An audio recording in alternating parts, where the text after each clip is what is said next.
Como todos nosotros sabemos, y lo sabemos muy bien porque en la casi totalidad somos protagonistas de estos 60 años de lucha, el enfrentamiento contra los comunistas comenzó muy temprano. Muy temprano quienes tuvieron primeramente la visión de que aquella revolución que contaba con el apoyo de la inmensa mayoría del pueblo cubano nos traía una dictadura feroz y nos traía un totalitarismo. Y para hablar de aquellos primeros tiempos del enfrentamiento contra los comunistas, José Luis Fernández.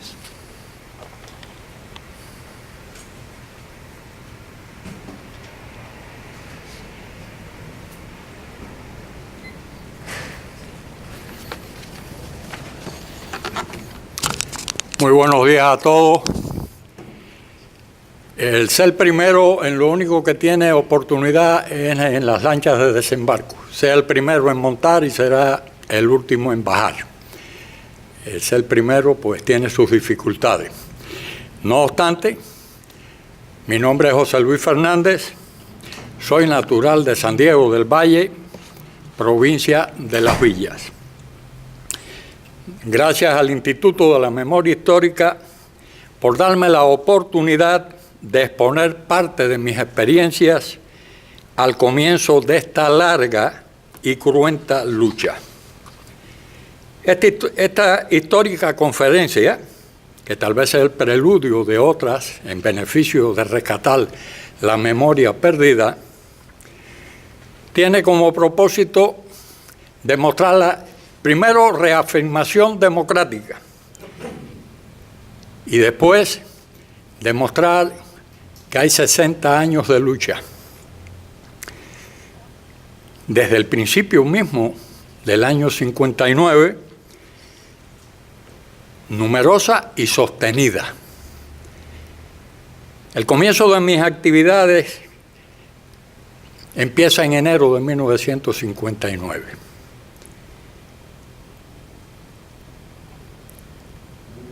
Cuando no existían organizaciones, cuando no habían siglas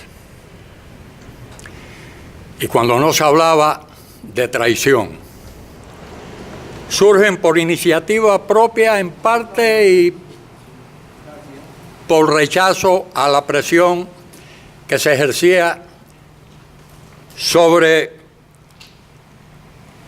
los miembros del gobierno anterior por los fusilamientos masivos con características de ajusticiamiento, confiscaciones, acosos a los funcionarios públicos del régimen anterior,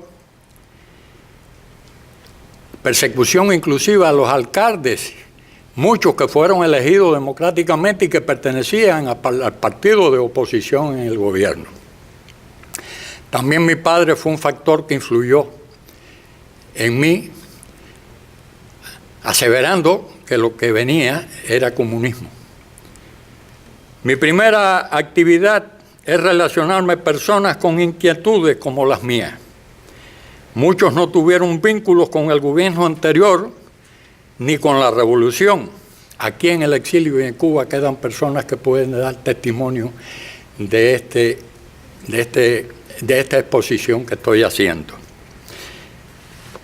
Después de estar ya relacionado con varias personas, sobre todo gente del campo, es que surge la Rosa Blanca. Es fundada por Rafael Díaz Balar en New York. Y empezamos a organizarnos. Contacto en Santa Clara con un arquitecto de apellido Cornides, y ahí empezamos a darle forma y estructura a las personas que alrededor nuestro tenían inquietudes, preocupaciones y deseos de hacer algo. La Rosa Blanca no tuvo un coordinador así por áreas específicamente, más bien fue algo que surgió por cuenta propia, por iniciativa de distintas personas a lo ancho y largo de la isla. Yo recuerdo en Isla de Pino a Calín Machado de Las Tunas, preso en el año 1959. por pertenecer a la Rosa Blanca. La Rosa Blanca también empezó a arrastrar el ataque del gobierno, ubicándola como afecta al régimen depuesto. Y producto de la explosión de aquel momento, pues fue perdiendo cierta ventaja en el campo de la lucha. A finales del año 59,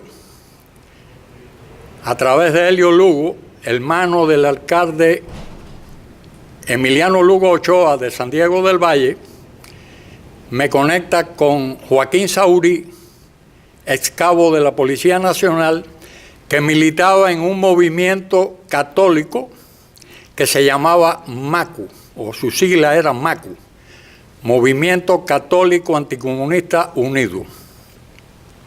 Este movimiento, dentro de sus actividades, distribuía bonos para recaudar fondos.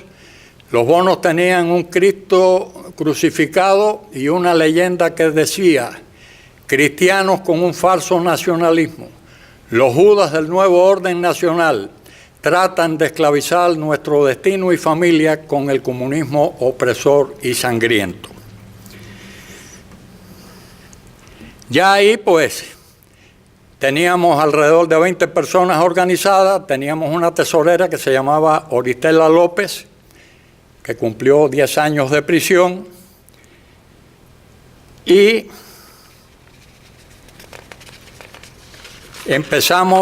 ya habíamos empezado anteriormente a recolectar algunas armas, sobre todo parques de distintos calibres, y a tener vínculos con más personas dentro del municipio y fuera de él. Ya para esa época ya éramos más de 20. También acopiábamos medicina, teníamos un contacto que se llamaba Orlando Moya, que era viajante de medicina, nos propiciaba medicina, sobre todo las que se podían usar como botiquines de campaña y demás, para mandar al Escambray.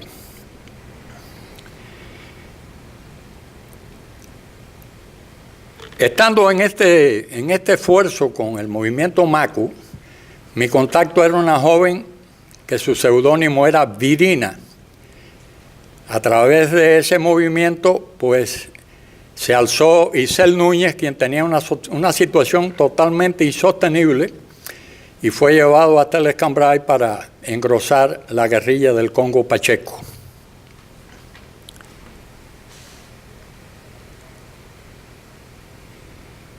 Ya estábamos en fase de alzamiento. Estábamos en esos preparativos, cuando me contacta Sigfredo Machado Hernández, teniente del Ejército Reverde, y me expresa que él había luchado por una causa que creyó justa y que, como la puso, estaba dispuesto a combatirla, y que necesitaba de mi esfuerzo. Yo le dije, bueno, ya yo estoy en esto, hay tiempo. Sigfredo Machado Hernández había contactado con el comandante Diego y Bernardo Corrales. Ya ahí pues había recursos y pasa a ser Movimiento Demócrata Martiano. Seguimos en la lucha hasta el 22 de octubre, que en fase de alzamiento fuimos detenidos el 22 de octubre de 1960. Luego, aquí en el exilio, he participado desde que llegué en Cuba Independiente y Democrática.